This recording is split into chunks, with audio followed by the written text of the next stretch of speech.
दोस्तों नमस्कार। अद्वितीय ज्ञान भंडार में आप सभी का स्वागत है। आज हम पढ़ने वाले हैं एक नया टॉपिक सर्वनाम।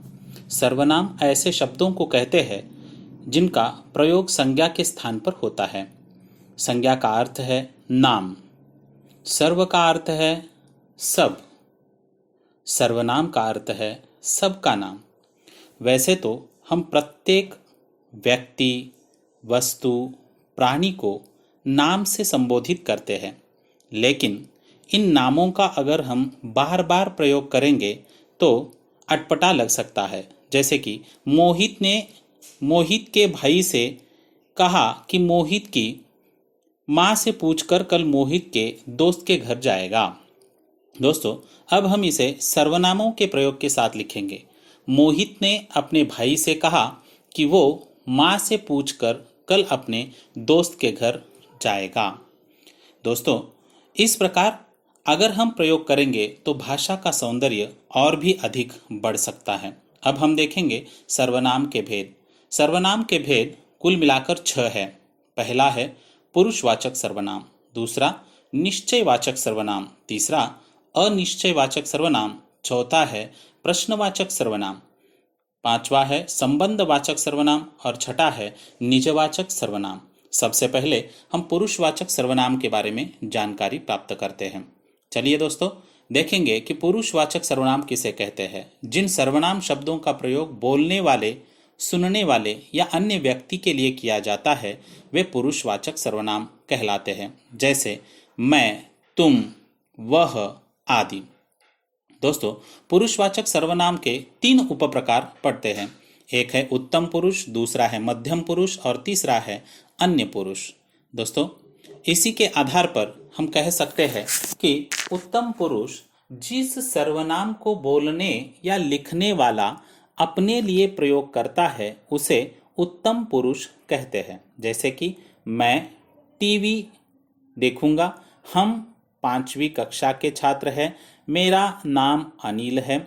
ऐसे शब्द जो कि यहाँ पर आते हैं। दूसरा है मध्यम पुरुषवाचक शब्द।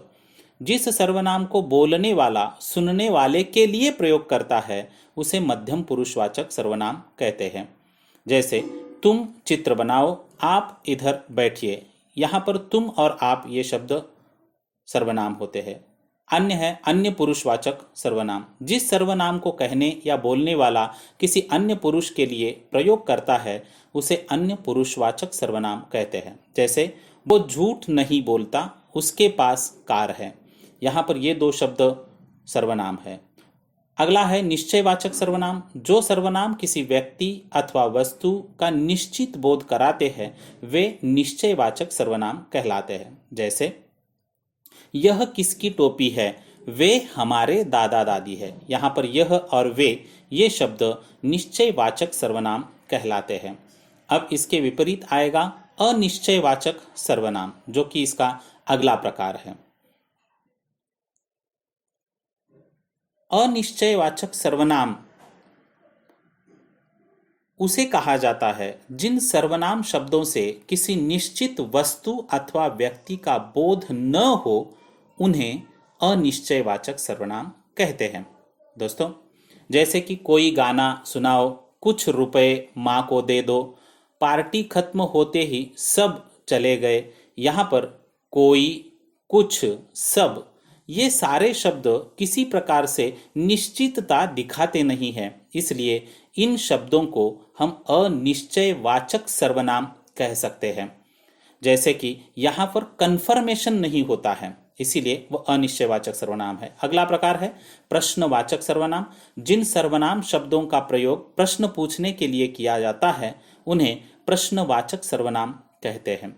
यहाँ पर यह टीवी कौन लाया, तुमने क्या खरीदा, यह और कौन ऐसे शब्द प्रश्न पूछने के लिए इस्तेमाल किए जाते हैं, इसीलिए इन शब्दों को हम प्रश्नवाचक सर्वनाम कहते हैं। अगला है संबंधवाचक सर्वनाम। जो सर्वनाम शब्द वाक्यों में आए संज्ञा या सर्वनाम का संबंध बताते हैं उन्हें संबंधवाचक सर्वनाम कहते हैं।